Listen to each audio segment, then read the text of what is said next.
Hi అండి, అందరికీ నమస్కారం. Welcome back to my channel. ప్రభుత్వ ఉద్యోగులకు పెండింగ్లో ఉన్న బకాయిల చెల్లింపులపై కీలక నిర్ణయం అండి. సో పీఆర్సీ, డిఏ, డిఆర్ ఇతర బకాయిల గురించిన తాజా సమాచారంతో ఈ వీడియోలో తెలుసుకుందాం. వీడియో ఎక్కడైనా స్కిప్ చేయకుండా ఎండ్ వరకు చూడండి. అప్పుడు పూర్తి ఇన్ఫర్మేషన్ అర్థమవుతుంది. అలాగే వీడియో నచ్చినట్లయితే లైక్ చేయండి. ఇంకా ఎవరైనా మన ఛానల్ని సబ్స్క్రైబ్ చేసుకున్నట్లయితే మన ఛానల్ని సబ్స్క్రైబ్ చేసుకున్నారా నేను చేసే ప్రతి ఒక్క వీడియో మీ వరకు రీచ్ అవుతుంది. ఇక వివరాల్లోకి వచ్చినట్లయితే పెన్షనర్ల పెండింగ్ బిల్లు చెల్లించాలని, డిఏలు విడుదల చేయాలని, తదితర సమస్యలను పరిష్కరించాలని ఉప ముఖ్యమంత్రి, ఆర్థిక శాఖ మంత్రి అయిన బట్టి విక్రమార్కను టీఎస్టీఓ రాష్ట్ర అధ్యక్షుడు మారం జగదీశ్వరరావు కోరారండి. శనివారం సచివాలయంలో కలిసి వినతి పత్రాన్ని సమర్పించారు. వినతికి సానుకూలంగా స్పందించిన ఉప ముఖ్యమంత్రికి టీఎన్జీఓ పక్షాన కృతజ్ఞతలు తెలిపారు.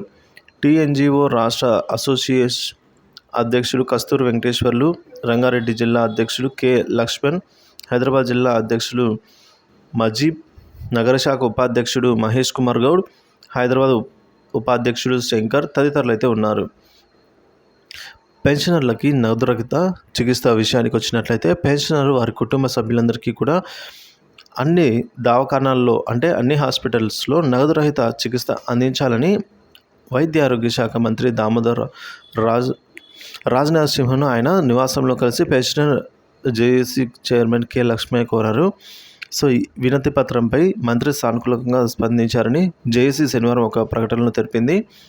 మంత్రిని కలిసిన వారిలో secretary general Subhakar Rao, co చైర్మన్లు Suryanarayana, A Rajendrababu, additional secretary general M V Narasimharao అయితే ఉన్నారు. మరి పీఆర్సీకి కమిటీకి కూడా వినతి అందజేశారండి. సహకార శాఖలోని ఉద్యోగులకు ఇతర శాఖలోని సమాన క్యాడర్ ఉద్యోగులతో సమానంగా వేతనాలు ప్రతిపాదించాలని పీఆర్సీ చైర్మన్ శివశంకర్ను సహకార శాఖ గెజిటెడ్ అధికారుల సంఘం కోరింది. శనివారం బీఆర్కే భవన్లో చైర్మన్కు వినతి పత్రాన్ని కూడా ఈ సందర్భంగా వారైతే సమర్పించిన నేపథ్యంలో అయితే ప్రభుత్వం కూడా ఇందుకు సానుకూలంగా స్పందించిన అయితే చెప్తూ ఉన్నారు. సో త్వరలోనే మనకు డిఏ మరియు డిఏలు అయితే విడుదల అవుతున్నట్టు తెలుస్తుందండి తెలంగాణకు సంబంధించి. సో అదేవిధంగా ఆంధ్రప్రదేశ్ రాష్ట్రంలో కూడా తొందరగా ఈ డిఏ బకాయిలు ఏవైతే ఉన్నాయో వాటిని త్వరగా విడుదల చేయాలని అయితే ఉద్యోగ ఉపాధ్యాయ పెన్షన్ సంఘాలు అందరూ కూడా కోరుకుంటున్నారు. సో పెండింగ్ బకాయిల గురించిన తాజా సమాచారం కోసం నా ఛానల్ సబ్స్క్రైబ్ చేసుకోండి. ఎప్పటికప్పుడు అప్డేట్ న్యూస్ అయితే మీకు అందిస్తుంటాను. Thank you for watching this video.